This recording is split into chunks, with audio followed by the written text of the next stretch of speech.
Speaker, Dr. Dennis Foley from Frederick Hospital, will talk on rupturing aortic aneurysm. Thank you, Dominic. So I'm going to extend the conversation from the aorta to the visceral arteries at the end of the presentation. So, common understanding about the mortality of ruptured aortas: the immediate mortality, 50%, operative mortality, 50%. But the symptomatic or contained population may have a lower mortality rate, as you can see here, between 10 and 20%. So we've got to understand what we mean by the symptomatic and contained aneurysm. Let's take this example of a patient who's got what's called the crescent sign. And if you look, you can see there's this arc of high attenuation, which is rather curvilinear, probably representing expansion of the aneurysm, creating separation of the lining thrombus, which is filled by more recent thrombus, which forms this coagulum. You can see that's also associated with some expansion of the aorta focally where the calcium is interrupted. And that probably actually represents a leak, but it's contained. And you see the same findings down here at a slightly lower level. So that's a very important non-contrast finding. Here's a patient whose aorta shows aneurysm, and then if you look at the section down below, you can see there's an interruption of the calcium in the wall. That's also associated with a contained hematoma in the psoas muscle. So here's a non-contrast identification of a rupture which is contained, and you can see it also in the coronal. Here's a patient who's got a retroperitoneal hemorrhage, where we don't see the crescent sign or the interrupted calcium sign definitively, but you see an aneurysm. And the typical distribution of retroperitoneal hemorrhage and an aneurysm, you've got to assume that that patient's ruptured that aortic aneurysm. Again, it's a contained rupture. So in terms of definitions, a symptomatic aneurysm could be one in which there has been a wall expansion, perhaps with some contained hematoma around the aorta, and an intramural hemorrhage within the thrombus lining the aortic wall. If it's ruptured, it can be contained in the retroperitoneum, and therefore having a better prognosis. So these patients have self-separated themselves into those who have died instantaneously upon rupture versus those who have made it to a medical facility whom we're evaluating. But those who go to a medical facility who have a contained retroperitoneal hemorrhage can migrate during their observation in the hospital to a free intraperitoneal hemorrhage. So let's look at this particular case. Here's a patient who has an aneurysm, and is this a penetrating ulcer or some point which the aneurysm is pointing? Very definitely. The patient was symptomatic, but the patient was hemodynamically stable and didn't have really any significant retroperitoneal hemorrhage, or certainly no intraperitoneal hemorrhage. But clinically, this patient collapsed some hours after this particular scan, went to the hybrid vascular room and had an emergency endovascular grafting procedure. And then when we interpreted this 24 hours later, I said to the surgeon, why is all this intraperitoneal hemorrhage present when it wasn't present preoperatively? And the answer was this patient ruptured between this study and having it repaired. So rupture with survival. And this is just air-based inside the aneurysm sac as a result of doing the angiographic procedure about a day after the intervention. Here's another example of a patient who's got a retroperitoneal contained rupture, and it's interesting that the dissection plane, as it were, corresponds to what you might consider to be the crescent sign. So this is, as it were, how the crescent sign happens. When you get this dissection, I believe, in the thrombus, which then subsequently becomes thrombosed and hyperattenuating. Notice that the angiographic study is one where we can do some planning. So you can look at the subrenal aorta, look at the characteristics of the superior neck, and look at the characteristics of the iliacs. In other words, doing angiography in patients with ruptured aortas who may be hemodynamically compromised, it's extremely important to the management of these patients and has to be done technically very well. That's just pointing out the superior neck. Not a good candidate for eval. Here's another patient who's got a contained rupture where you can see this large amount of extraluminal contrast in the retroperitoneum. But what really is important is not so much these cross-sectional images, but this. And this means that you've got to be able to generate three-dimensional images fairly quickly after these particular studies are obtained. So there's the aneurysm, there's the rupture, but here we've got a long superior neck, and the curved plane reformations allow us to look at the iliacs and see that they have good access via the iliacs to do an endovascular procedure. So having demonstrated these angiographic images, what's the essence of at least the way we do our studies? And the important feature that we utilize is to determine what the patient's flow velocity is in the aorta and make sure that the table speed does not exceed the flow velocity. And this table speed is a variable that's controlled by the detector width, pitch value, and rotation time. We do mini bolus timing, and I'll explain that in the next slide. But here is aortic arrival on the mini bolus, plus a delay time, which is 6 seconds, plus the acquisition interval, which is only 4. And the contrast injection interval equals the combination of the delay time after arrival and the acquisition time. So you can see that in this particular patient, 60 ml of contrast has been sufficient. Now that's also based on patient's weight. And as patients increase their weight, we do actually increase the iodine load, meaning there's a longer delay time between arrival and the beginning of acquisition. Just to show you the points at which we obtain arrival times, supraceliac aorta, distal external iliac artery. Here's the arrival time at time to peak from the mini bolus at 12 seconds, time to peak in the iliac at 15. You're covering 30 centimeters in 3 seconds, and therefore the flow velocity is 10 centimeters per second, and then you can set your table speed to equal that flow velocity. So proceeding on to imaging of ruptured AAAs, yes, we do use non-enhanced, and we do CT angiography, and the important features there are to do it as a planning instrument, not just a diagnostic instrument, with multiplanar reformations, 3Ds, and stent graft modeling. Some of the critical imaging information: where's the rupture site? Is it suprarenal or juxtarenal? So typical EVAR would not apply. Is it iliac rather than aortic? What's the characteristic of the superior neck? What's its diameter? What's its length? What's its angulation and orientation? Very important features. And if this patient needs a surgical procedure, what's the anatomy of the left renal vein? Because a retroaortic left renal vein can easily be torn by a surgeon rapidly trying to clamp the aorta. In terms of EVAR for ruptured abdominal aortic aneurysms, this is a study that was published from Norway, and I think it mirrors lots of those that have been published over the last 5 to 10 years. If you treat them with EVAR, even though taking those patients who are hemodynamically unstable to some degree, who have challenging anatomy, the mortality in the EVAR group, again these for the contained aneurysms, is better than the surgical group. That means that the EVAR group, of course, are self-selected as those that can basically be planned to have an EVAR. But if EVAR is done, the results tend to be better than the surgical results. Now, aneurysms in the abdominal aorta may also be suprarenal or juxtarenal. And here's an example of a patient who has a suprarenal aneurysm that you can see has expanded over a time frame of about 2 weeks and has bled. And in this particular patient, this appropriate study is a thoracoabdominal aorta. And in this particular case, we did gated thorax, non-gated abdomen pelvis, because we believe that if you have to look at the ascending aorta, which may be an important issue in patients with aneurysms, then you need a gated study so you don't have motion artifact involving the aortic valve and the coronary arteries. The improvements in CT scanner performance, I think, will lead us to be able to do both gated thorax and then non-gated abdomen pelvis with the one injection. So again, here's just the representation of the three-dimensional planning, which can be done fairly quickly as part of the pre-intervention process. In looking at those patients who have these visceral artery or visceral segment aneurysms, it's important not just to look at the aneurysm and the immediate superaneurysmal aorta, but look at the distal thoracic aorta.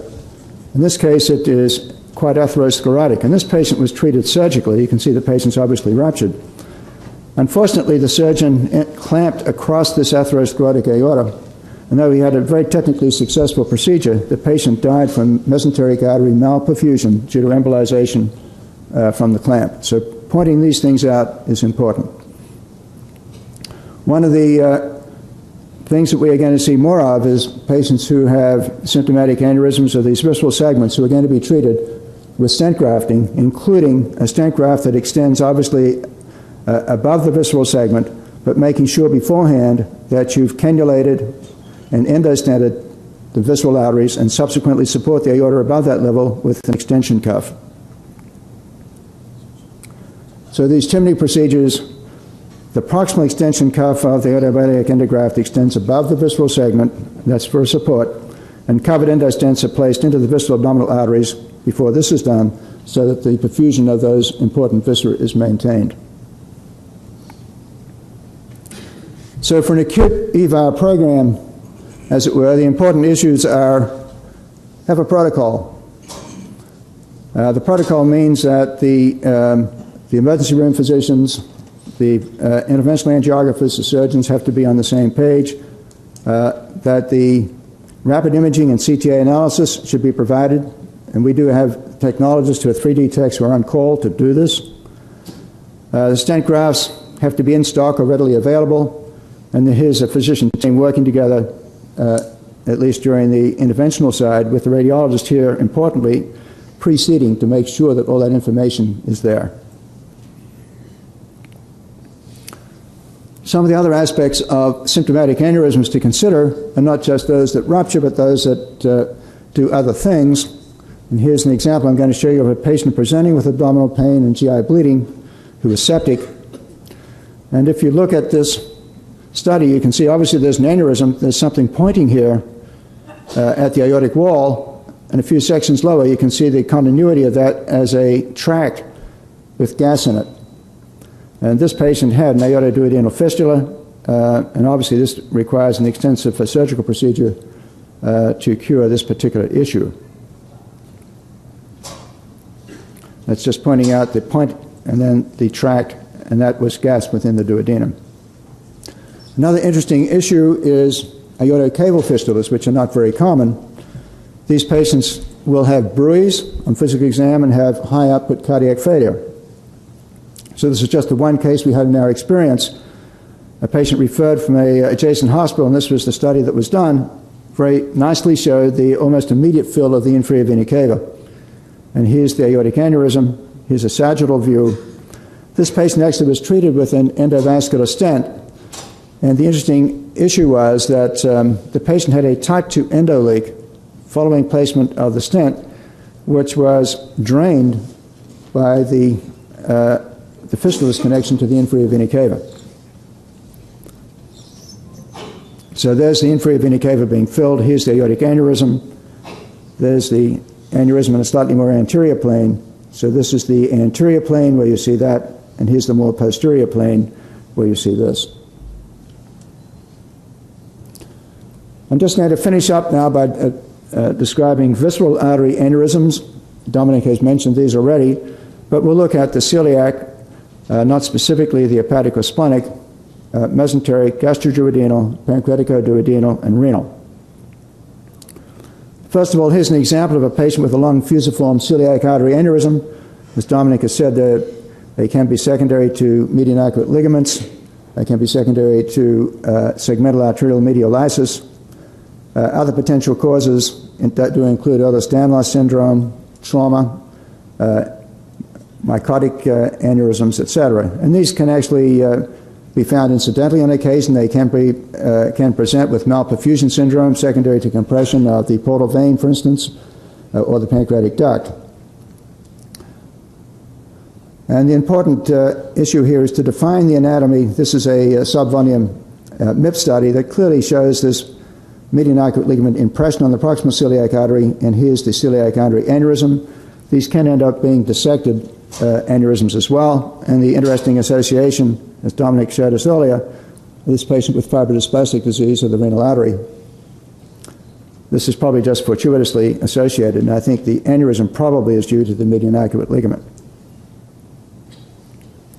Celiac aneurysms are about 4% of splenic artery aneurysms. This is some of the etiologies that we've heard of. The rupture risk relates to size, and the management can be endovascular or surgical. Here's an interesting case of a patient who's got hypertrophied gastroduodenal, pancreaticoduodenal arteries, and you can see there's an aneurysm of a pancreaticoduodenal artery.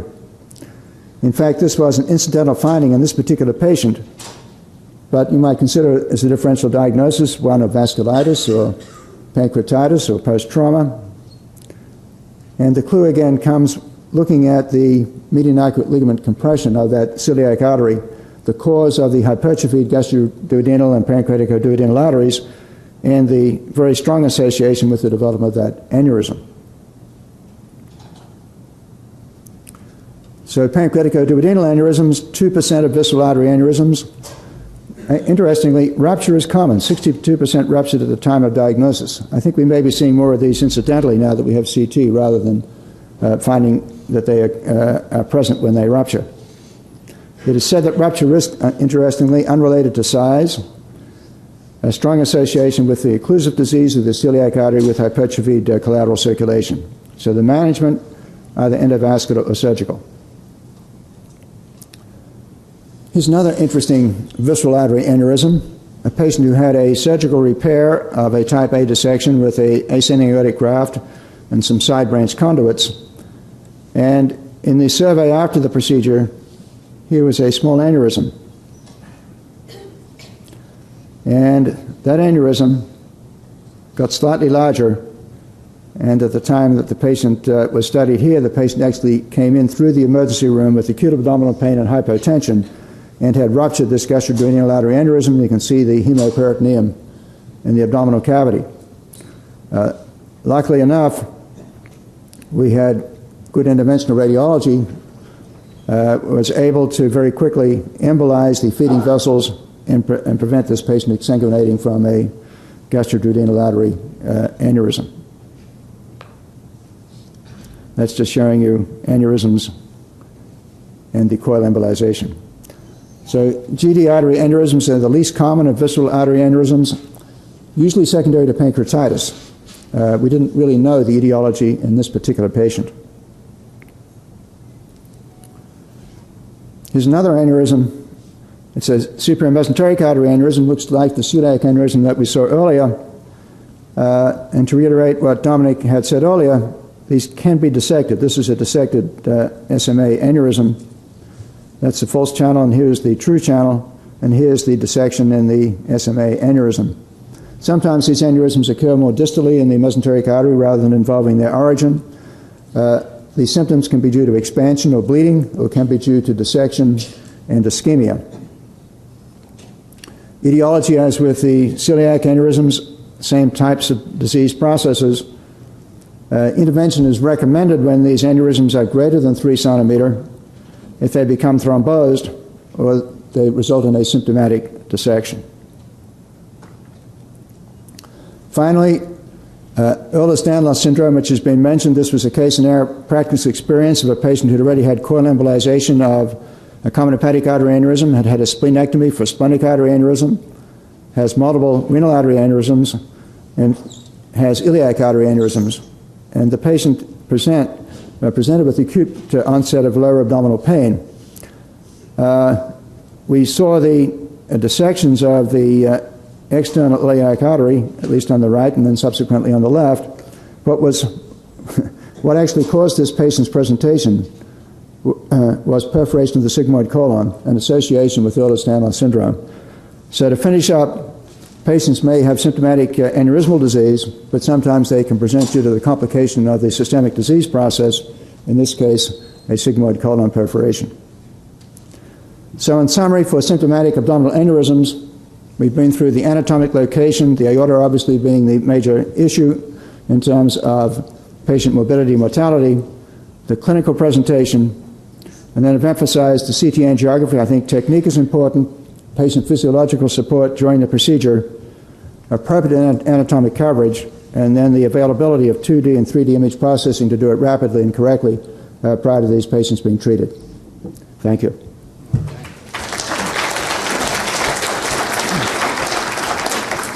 All right, thanks. Thanks, Dan. That was a great and comprehensive overview. We don't see this very often, the symptomatic ones. And so then it's a great pleasure as the next speaker to introduce Ian Kirkpatrick from the University of Manitoba, who will talk to us about mesenteric ischemia.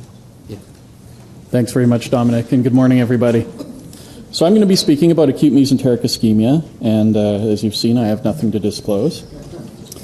I'm going to talk first about the epidemiology of acute mesenteric ischemia, then discuss the pathologic basis of the imaging findings, and we'll look at the diagnostic performance of CT in the literature. Then we're going to deep dive into the individual CT signs that you can see in acute mesenteric ischemia, and then finish off by putting them all together and talk about how you actually make an accurate diagnosis. About 30 to 40% of cases of acute mesenteric ischemia are related to arterial emboli, as you can see here, shown by the arrows on this catheter angiogram. A further 20 to 30% are related to primary arterial thrombosis, as you can see here on this lateral aortogram.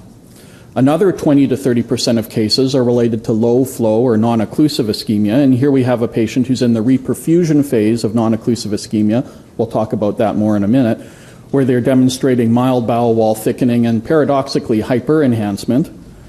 And then finally, 5 to 10% of cases are related to mesenteric vein thrombosis, and here the SMV is thrombosed, shown by the arrow.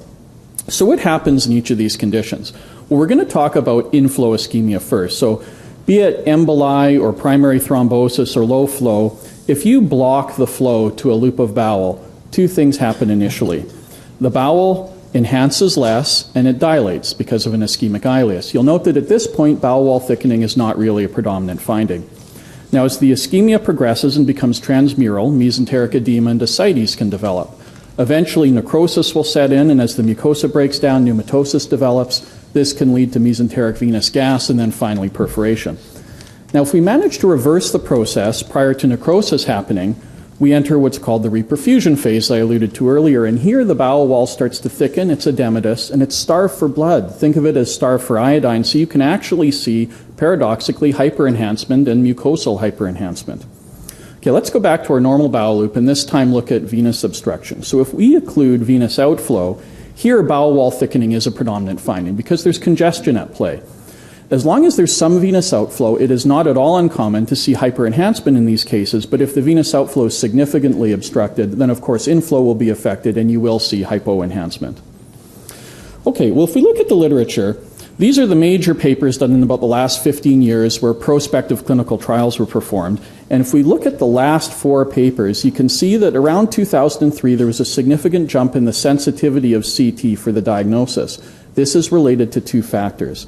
First, all the papers performed after this point specifically looked at patients with the clinical suspicion of acute mesenteric ischemia. And because they were focusing their efforts on these patients, they actually did a different test in these patients. They did a biphasic study where not only a portal phase exam was performed, but also a CT angiogram. And it's felt that the CTA is probably the reason why the sensitivity had a 15 to 20% jump around this time. The clinical criteria used in all of these papers was essentially the same: the classic pain out of proportion to physical findings, biochemical evidence of ischemia in the setting of abdominal pain, or abdominal pain with risk factors for ischemia such as prior ischemia, atrial fib, hypercoagulable state, or clinical hypoperfusion or non-occlusive mesenteric ischemia suspected. All of the papers used essentially the same CT protocol. So a biphasic scan was done. Water was given as oral contrast because you don't want water affecting your 3D reformation, or you don't want oral contrast, a positive contrast agent, affecting your 3D reformations. And water also allows you to assess mucosal enhancement better.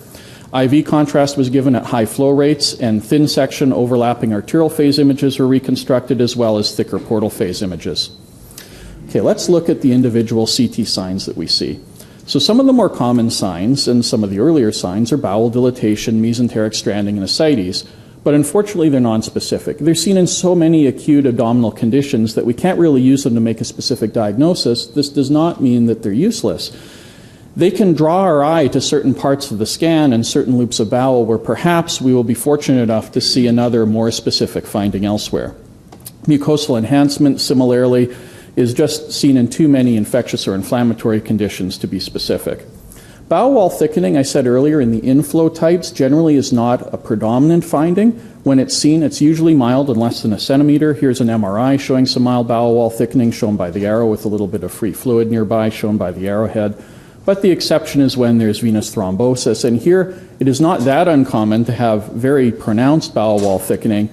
In fact, it can be greater than 1 centimeter. And in this case, the arrow shows SMV thrombosis.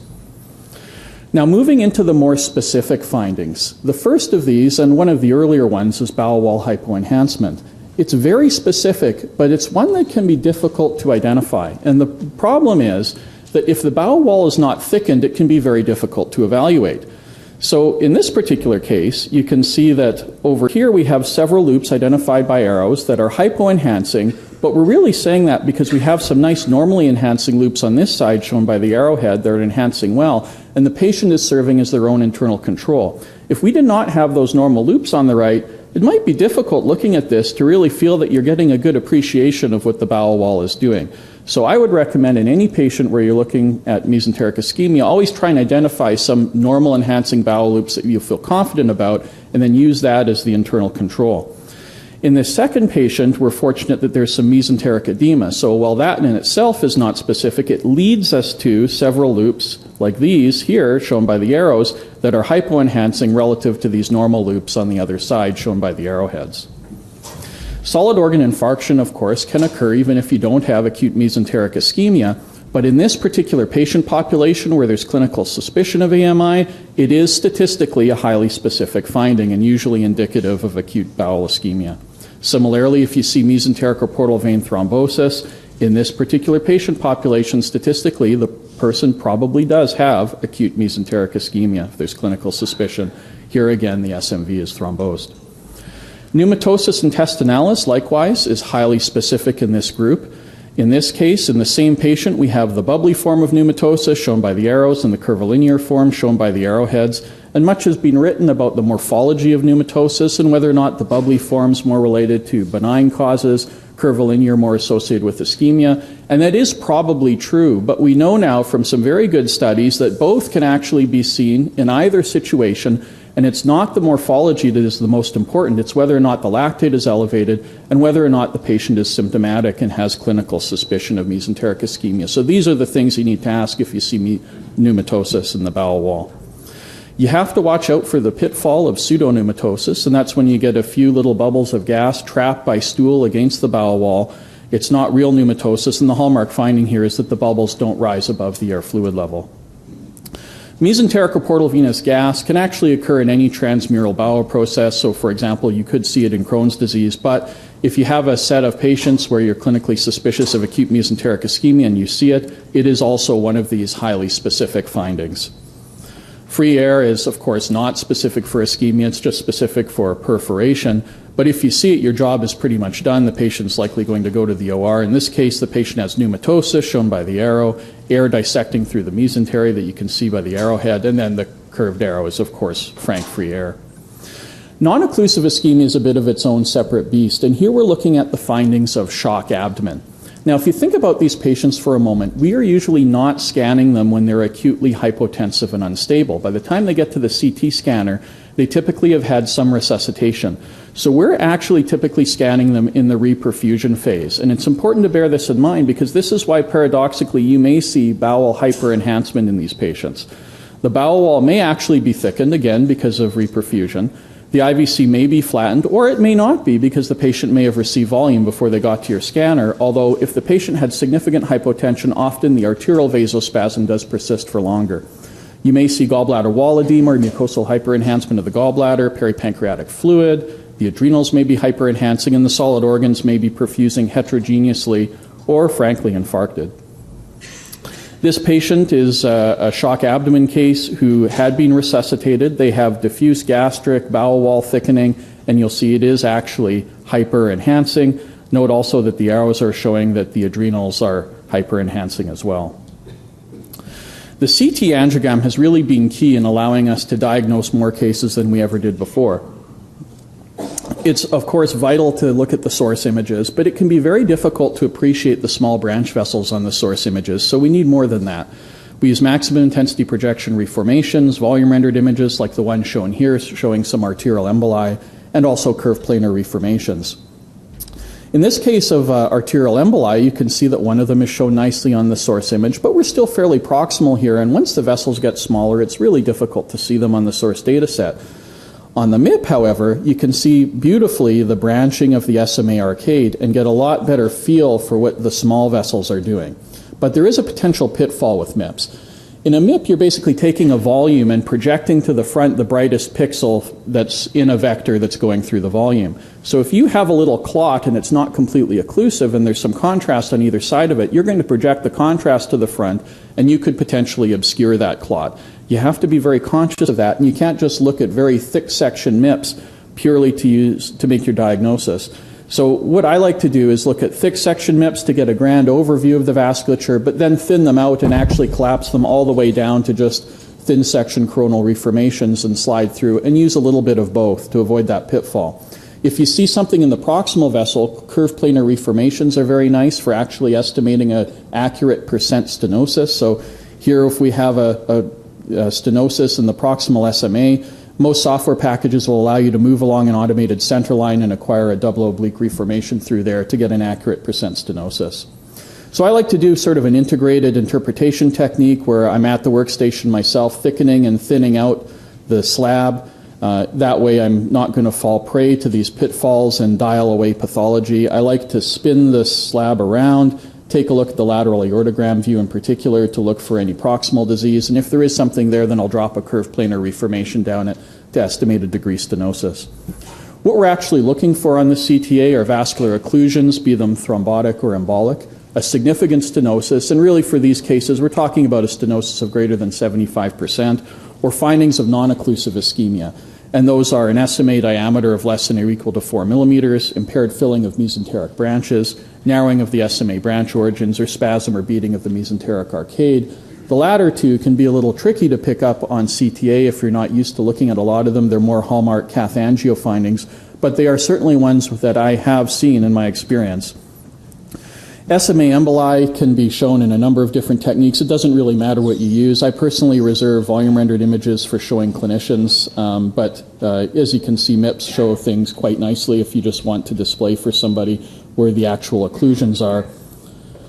This is a nice case of an SMA embolus that was pre and post embolectomy, and you can see that it opened up nicely after the embolectomy, and I love this case because at presentation you can see the bowel was diffusely hypoenhancing, but following the embolectomy this is a classic example of reperfusion where the bowel has thickened now and it is hyperenhancing. Two patients with non-occlusive ischemia. You can see in this patient there's a significant attenuation of the branches of the SMA. It's a little bit irregular, it's spasmed. Look at the celiac, it's in complete spasm. This patient over here has an SMA that's 1 millimeter, extremely diminutive, significant spasm. And in fact, the minimum intensity projection reformation that we made over here shows extensive air within mesenteric venules. Of course, the CT angios are also good for diagnosing more esoteric forms of ischemia. So in this patient, they had a huge IMA to IMV fistula that was resulting in Steele phenomenon. And this is a patient that, harkening back to our first talk here, had multiple mesenteric vascular dissections and just had an acute one that was finally the straw that broke the camel's back. So let's talk now how we put all of these signs together to actually make an accurate diagnosis. If we go back to those latter four papers that I was talking about, it turns out that they all actually ended up using pretty similar diagnostic criteria to actually diagnose ischemia. So in the patient population where there's clinical suspicion of acute mesenteric ischemia, because that's all we can say because that's the patient populations that were targeted by these studies, if you do a CT and it shows pneumatosis, mesenteric or portal venous gas, SMA occlusion, mesenteric embolism, or celiac and IMA occlusion with a significant SMA stenosis greater than 75%, or CT angiographic findings of non-occlusive ischemia, any one of these is actually enough to make an accurate diagnosis.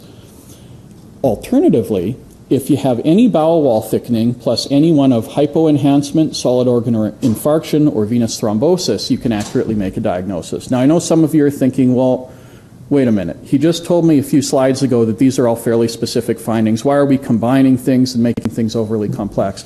And there is a method to the madness here. So statistically, if you think about it, you can have patients with solid organ infarcts that are chronic or venous thrombosis that is chronic, and maybe because they had that history, they might fall into the suspected clinically acute mesenteric ischemia patient population. By tying these to bowel wall thickening, you're basically obtaining evidence that these are actually having an impact on the bowel. So by doing that, you're actually preventing a small number of false positives. Similarly, hypoenhancement is tied to bowel wall thickening because it just can be difficult to diagnose. I showed you a couple cases earlier where the bowel wall was not thickened at all, and if anything, was very difficult to evaluate. We were able to assess it because we actually looked at some normal bowel that we saw elsewhere. And if you don't have that normal bowel to compare to, and you know that this patient has a strong clinical suspicion of ischemia from the ED, you might be prone to overcall ischemia if the bowel wall is extremely thin. By tying this to even just a little bowel wall thickening, you avoid those false positive cases. Now, that having been said, I would say if you're fairly familiar and comfortable with these types of cases and you're convinced that hypoenhancement is there, it is actually a very good finding and one of the earlier findings, and it probably is enough to make the call, but those papers actually ended up linking it to bowel wall thickening. I just want to touch on this one paper from 2009 very briefly. It was interesting because they made the diagnosis only with the CT angiogram. There were some issues with this paper. About a third of their cases had no confirmation, and there were no cases of venous ischemia, so it might not necessarily be indicative of real-life day-to-day practice, but they did exceptionally well with the cases they had just by using the CTA, and I think this shows the power of the CT angiogram, and it tells us that we can't just acquire the CTA and slide through it in the source data set or have our techs do a big thick slab MIP and one curved planar reformation through the SMA. We have to take the time to look at it and interrogate it because they were finding small little branch emboli, and if you don't take the time to sit at the workstation yourself and get comfortable, it is possible you may miss some of these findings. Non-occlusive ischemia, similarly, one little comment. If you look at the radiology literature, these cases are, if anything, a bit underrepresented in our literature relative to the pathology literature. And there is a good reason for this. If you think that, say, you're an intensivist, you've got a patient on your ICU who's hypotensive septic, you've given them volume, you're giving them high doses of norepinephrine, and now their lactate's going up, they've got abdominal pain, this is not a diagnostic dilemma. You know they've got ischemia. In fact, you're probably causing it with the norepinephrine. So the patient doesn't need a CT, and we, in fact, don't see a lot of these patients. I think we probably are seeing the worst of the worst, the ones where they're considering surgical intervention. The reason I mention this is that probably when you're looking at this specific patient population, the sensitivity and specificity reflected in the literature by those papers I showed you may not, in fact, translate directly to the non-occlusive ischemia group.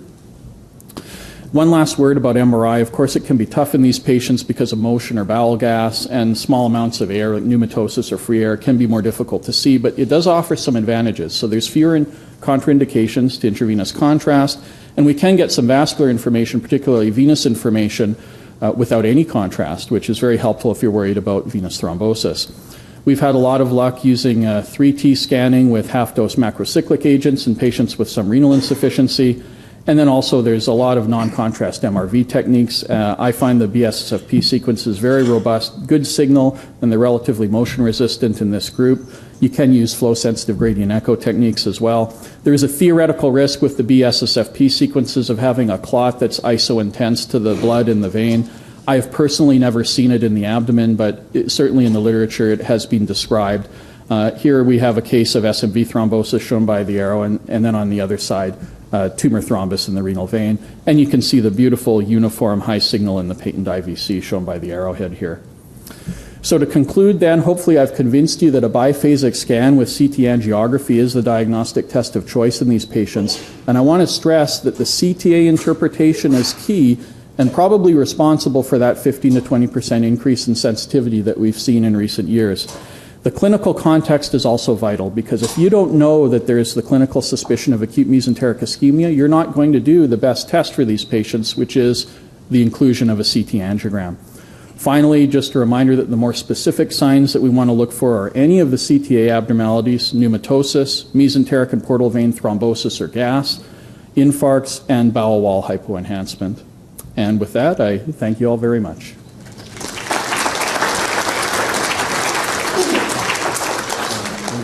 Thank you very much. Thank you. That's a great overview of a complex topic. Thank you. So as the last speaker of this acute abdominal vascular disease session will be Jorge Soto, who will talk to us about another common abdominal vascular problem, which is GI bleeds. Thanks, Dominic, and thanks for inviting me to join the group. So what we will cover during these 22 or 23 minutes is some general concepts about the clinical importance of gastrointestinal bleeding, how patients present clinically based on the location of the bleed, the various etiologies, again, deciding on where the patient is bleeding from. Specifically, I will discuss how we use CT angiography in this very important clinical condition, how CT has been incorporated increasingly into the acute care of these patients, and I will finish with some pitfalls in the imaging diagnosis. So obviously it is a very common condition. Up to about 400,000 people are hospitalized in this country every year, and the cost may go up to $4 billion as shown here on the slide. The mortality is a little higher for patients who present with upper bleeds, and it's mostly because of the more severe comorbidities these patients tend to have, about 10% for upper bleeders and about 4 to 5% for lower GI bleeders, which is more common in elderly individuals. And as I said already, the majority of the deaths are caused by exacerbation of pre-existing comorbid conditions. The hemodynamic consequences of an acute GI bleed vary depending on the magnitude of the bleed itself. If it is less than 100 cc's per day, typically patients will present with chronic iron deficiency anemia and will not come to the emergency room. As the magnitude increases up to about half a liter per day, patients then become tachycardic and develop postural hypotension. More than 15% of volume blood loss can lead to shock, hypovolemic shock. And a very important point for us imagers to remember is that the vast majority of these patients who present to the ED with acute GI bleed will stop bleeding spontaneously, and we'll never see them in our imaging suites. As I've been saying, traditionally and arbitrarily, really, the bleeds have been divided into the upper causes and the lower causes based on whether they occur proximal or distal to the ligament of Treitz. Upper bleeds are responsible for about 2/3 of all the cases, and about 1/3 represent the lower GI bleeders. The clinical presentation of the upper bleeders more commonly will be with hematemesis and blood present in the contents of the aspiratory nasogastric tube, whereas patients with lower bleeds typically will present with hematochezia or bright red blood per rectum. Either patients who have upper or lower bleeds can have melena, tar, or maroon tinted feces. But another important clinical point to keep in mind is that this clinical localization is not always accurate, because the presence of intraluminal blood, especially if it's a large amount, increases peristalsis to the point that a patient, for example, with a bleeding duodenal ulcer may present exclusively with hematochezia, and I'll show you one example of that situation. The causes have not really changed a lot over the last few years. Ulcer disease is still the most common cause of upper GI bleeds, followed by variceal bleeding, gastritis, and the others shown on the slide. And again, as I said initially, about 3/4 of these patients will stop bleeding spontaneously without any direct intervention. Lower GI bleeds, the most common causes are diverticular disease, angiodysplasia, and then tumors, hemorrhoids, and others which are much less common. And again, the vast majority will stop bleeding spontaneously without the need for any direct intervention. So how are these patients imaged when in fact the need for an imaging test is required? Traditionally, radionuclide imaging has been the first test performed, especially in lower bleeders, not so much for upper GI bleeders, and it is, and we all know, a useful screening test prior to intervention or surgery. Catheter angiography as the first test is reserved only for patients who present with massive bleeds and in whom the cause is predicted, or there's a good reason to know what the cause and the location of the bleed may be based on the pre-existing conditions the patient may have. Endoscopy is still the first test used for upper bleeders, not so much for lower bleeders for reasons that we will discuss in detail. And then CT angiography, of course, is the test that has been growing in use, and we tend to use mostly for lower GI bleeders as well. So I will just describe briefly how each one of these tests fall into the clinical practice with the merits and some deficiencies. Radionuclide imaging, typically done with tagged red blood cells, is a very sensitive examination because it detects bleeds as small as 0.04 cc's per minute. And in this clinical situation, acute GI bleeds, the sensitivity reaches about 95%. The major advantages is that it is a very sensitive test, therefore it's very good for detection. Another important key point is that we can image patients over prolonged periods of time, which of course we cannot do with CT angiography or angiography. But the major disadvantage, and I think we've all experienced this, is that it doesn't really provide much detail about the localization and the specific cause of the bleed. The availability of nuclear scintigraphy in the emergency setting off hours is variable across the world, and it is a relatively time-consuming examination. Catheter angiography is 10 times less sensitive than nuclear scintigraphy, so the bleed has to be 0.5 cc's per minute in order to be detected with catheter angiography. And in that setting, the sensitivity, of course, will be less than nuclear scintigraphy for the same reasons. These provocative measures that were so popular in the past are really no longer used. Routinely, they have a good number of complications, and with now having CT angiography, I think that has replaced the need for these more advanced procedures with angiography. What we look for in angiography, as we do with CT, is extravasation of contrast, pseudoaneurysms, AV fistulas, and hyperemia in the affected loop of bowel. However, with angiography, it is unlikely that we will be able to diagnose the specific cause of the bleed unless we see changes in the vessels themselves, such as some that have been shown already this morning. But it is the main non-surgical procedure used for effectively treating many of the patients who present especially with lower GI bleeds, and in some patients in whom endoscopy is not successful in treating the bleed in the emergency setting. Endoscopy has been the first-line test, especially upper endoscopy in upper bleeders. Colonoscopy has some limitations that I will emphasize. The main advantage of endoscopy, of course, is that it can be used to treat patients, again, especially in upper bleeders with variceal bleedings, for example. It localizes accurately the site of the bleed, characterizes the site and the cause in upper GI tract bleeds in up to about 90 to 95% of the patients. With endoscopy, one cannot really reach consistently the distal duodenum and especially the small bowel. And colonoscopy in patients with lower bleeds has the major limitation of requiring a bowel prep that, in the best case scenario, can be of 3 to 4 hours, which is really impractical in this emergency setting.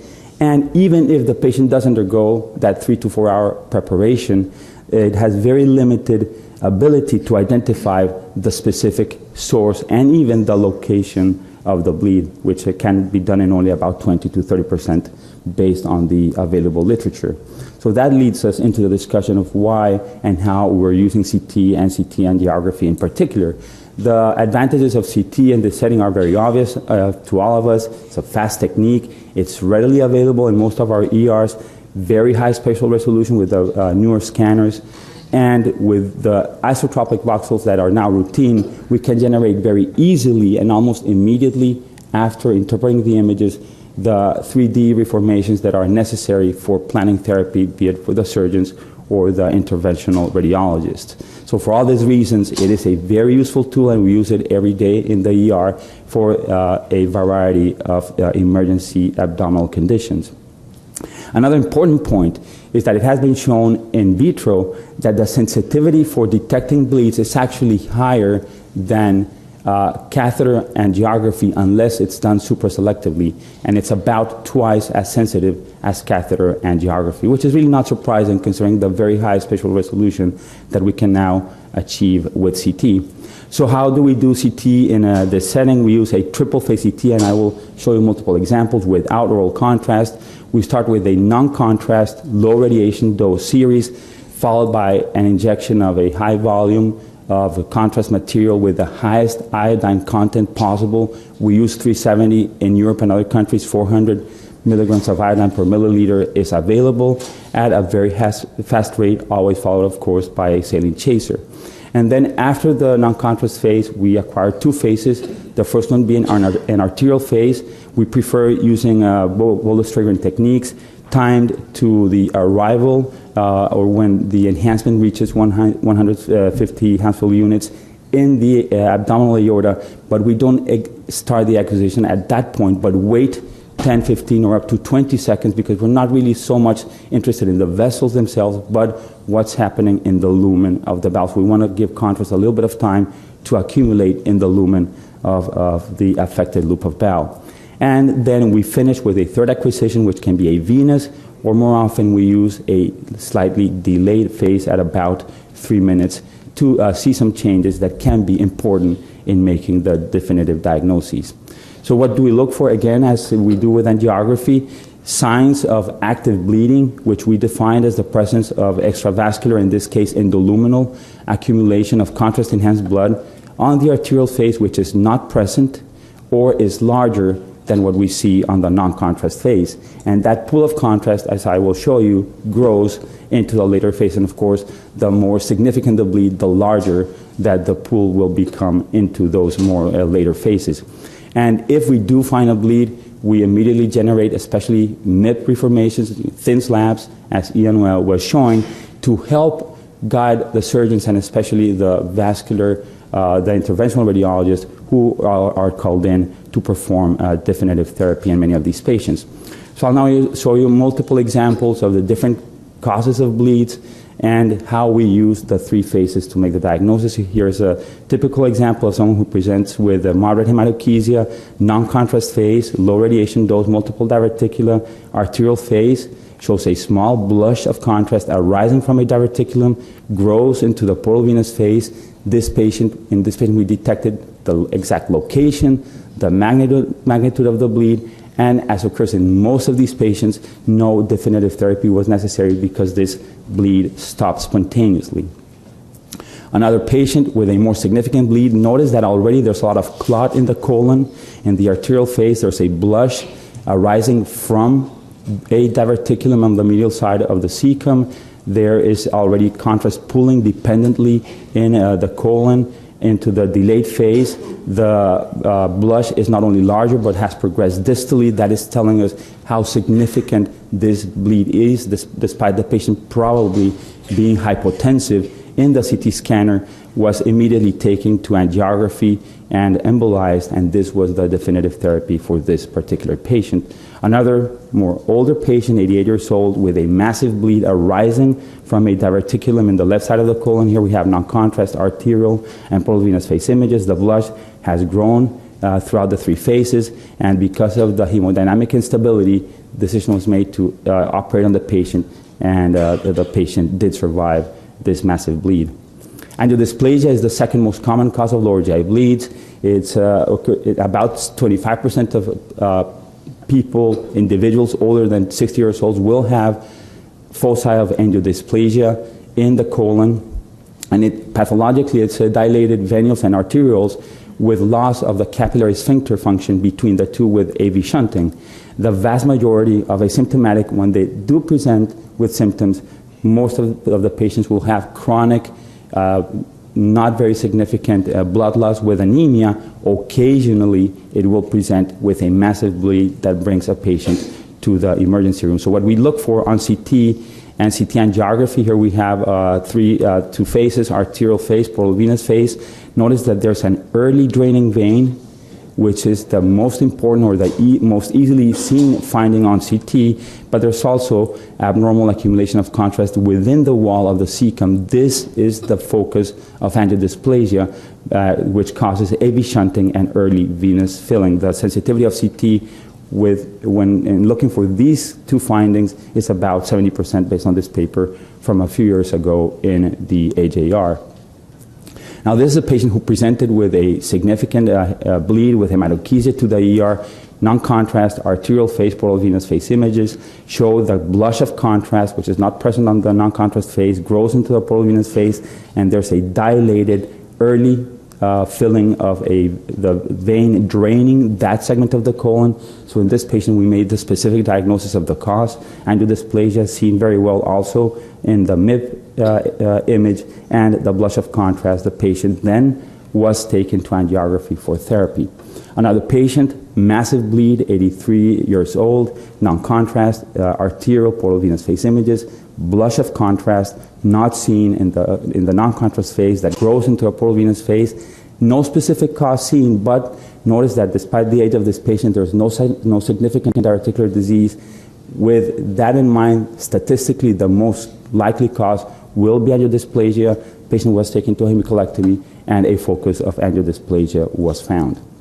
The third most common cause is bleeding tumors presenting with acute bleeds. I'll show you a few examples. This is a GIST tumor with a very significant bleed, arterial phase, portal venous phase. Notice there is a polypid intraluminal mass surrounded by a blush of contrast. This patient was immediately taken to laparotomy and that segment of bowel resected. Another patient that we had a few years ago had a history of an ablated renal cell carcinoma that had recurred, as shown here in the slide on the right, presented to the emergency room with a hematochezia. The CT angiogram showed a blush of intraluminal contrast in a loop of small bowel, operated on, and it was found to be a metastasis from this recurrent renal cell carcinoma. Other more infrequent conditions that one can see, this was a very sick patient with lupus vasculitis who presented with bleeding. We predicted that the cause of the bleed was likely the vasculitis itself. Still, because of the risk of doing angiography in this particular patient, we preferred to do a CTA, localize, and determine whether the patient was bleeding acutely at that time. And here we have the CTA, the portal venous phase. Clearly, there's a very significant blush of contrast. We provided the map for the interventionalist to come in and do a selective angiogram, as shown here, and the patient was subsequently embolized and treated. Other less common causes in our experience, this patient has pre-existent wall thickening, as you see here, ischemic in nature, non-contrast, arterial and portal venous phase, showing a blush of contrast arising from this loop of right colon, and the patient at this point was taken to the operating room, resected, and was found to have an ischemic loop of colon or segment of colon that had undergone necrosis and was bleeding. This is another patient that we had a few years ago, was still in the hospital after undergoing a hemicolectomy and anastomosis, developed hematochezia. We brought the patient to CT, arterial phase, portal venous phase. You see the blush of intraluminal contrast accumulating very close to the site of the anastomosis. With this, the patient was taken to angiography, and the site was confirmed, and this artery was embolized and the bleeding was successfully treated. This is something that we don't see frequently, thankfully. This is a very dramatic presentation. I don't know if you've seen any patient with an aortoenteric fistula. You see the clips here of the prior aortic repair, presented with hematemesis and hematochezia. We're taken to the CT, immediately rushed to the OR, and in fact this patient did survive this terrible complication of graft repairs. I mentioned initially that one has to be careful with a clinical presentation. Notice this patient on the non-contrast phase, there is clot in the rectum, but the cause of the bleed is coming from the stomach. This patient had a gastric ulcer causing a massive bleed, no hematemesis, presenting only with hematochezia. And notice that in the delayed phase, all of this is blood, and the blush has mixed in with a pre-existent clot in the gastric lumen. So how do we use CT angiography for these patients? The main benefit, as I showed you, is that we localize the bleeding site, direct therapy, provide a vascular map for angiography and embolization, assist in determining the best endoscopic approach if it's decided that that's what the patient needs. But more importantly is that almost without a question, in the majority of institutions, CT and CT angiography is a much more available test than nuclear scintigraphy. This is the most recent paper, a meta-analysis on this topic, 22 studies, total of 672 patients, of course, variations in technique being a meta-analysis, CT scanner generations, but the sensitivity is 85%, which is very good when one considers that some of these studies are as old as 10 or 15 years. Two more review type papers from this year. This is from a Spanish group that I collaborated with a few years ago, radiographics, and another one, this is from Baltimore, from Johns Hopkins, AJR, and these two papers, I just want to draw your attention to them because they emphasize the technique and have multiple examples of how we use CT angiography in these patients. But the largest prospective series is this one from last year in radiology. Again, that Spanish group that evaluated 47 patients prospectively, all with CT and CT angiography and a standard of reference being colonoscopy or surgery or angiography or a combination of those three. Sensitivity in this very recent paper with up-to-date technique, 100% for detecting active bleeding. A few pitfalls that I want to finish with for the talk. High-density intraluminal contacts can be difficult to distinguish from acute bleeds.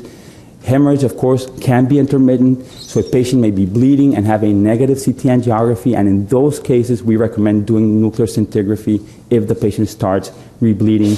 And the clue in those patients who do have a prior bleed is that there will be clot in the lumen of the bowel. So I want to emphasize how important it is to do the three phases. Here we have CT angiography and portovenous phase.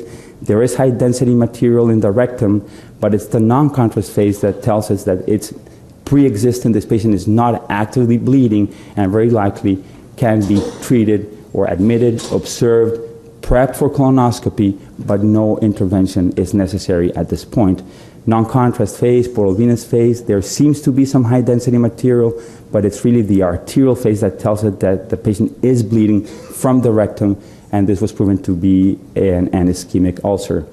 And another patient, non-contrast CT angiography phases, there appears to be some subtle high-density material in the colon, but it's the portovenous phase a little later that shows us that without a question the patient is bleeding from that side of the colon. So if the bleed is of a smaller magnitude, it may be seen only or be seen better only in the more delayed phases, such as this case. And finally, you may have patients such as this one with a large amount of clot in the rectum and the sigmoid, but it's all pre-existent. This patient had stopped bleeding before was taken to CT, and this is the type of patient that can be admitted, observed, and prepared for whatever endoscopy is necessary, but not on an emergent basis. So in summary, I hope to have showed you that CT angiography can be and is being increasingly incorporated into the diagnostic algorithm of these patients with acute, mostly lower intestinal bleedings.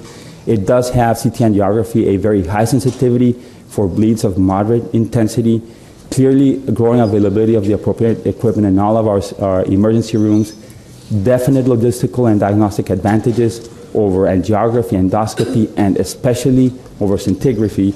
And in terms of technique, do remember that we need to acquire three phases. Thank you very much.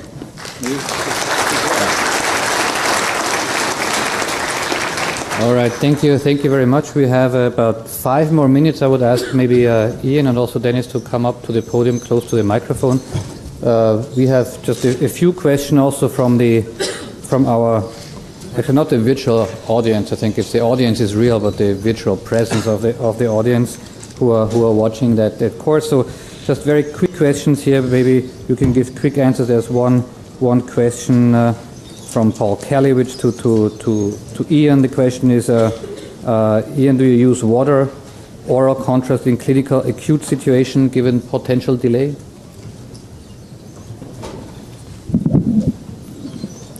Maybe I ask a second question right here becomes the same as, can you use Doppler ultrasound in mesenteric ischemia? So regarding the first question, yes, we usually do give water as long as the person is able to tolerate it. Some people are so sick that there is an aspiration concern, in which case we'll just forego it. We do not wait a significant amount of time, though, so we give the water and then generally get the patient in, so you just accept the fact that you're not going to get much distension beyond the more proximal part of the bowel. As far as the second question, yes, there is a potential role for Doppler ultrasound. So, for example, if there's a specific question about venous thrombosis or arterial thrombosis, and for whatever reason CT and MRI are not options for you, then you can definitely try that. It is often very technically challenging in the patients who actually really have problems because there's often a lot of bowel gas, so it's not easy. And so our preference would always be to try CT first, then MRI, and then ultrasound would be our last resort. But it certainly is an option. The comment, Dennis?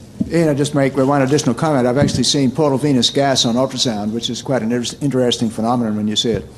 Oh, wow. That's impressive. Okay. The quick question, I think you answered it already, but the one question is, do you advise non-contrast and arterial and venous phase for all suspected GI bleeds? Correct, and I showed you with the last few slides why the 3 phases are necessary. Each one plays a different role, so if you're going to use this technique for these patients, you have to have the three series. One question for Dennis, that is, can you explain exactly how to determine the neck of an aneurysm? Well, are we referring to the abdominal aortic aneurysms or other aneurysms? Basically, there's an acute, well, relatively acute change in vessel diameter and contour as you come from the neck of the aortic aneurysm to the aneurysm itself. Can there be disagreement between individuals? It's exactly where the cut point is, and the answer is yes.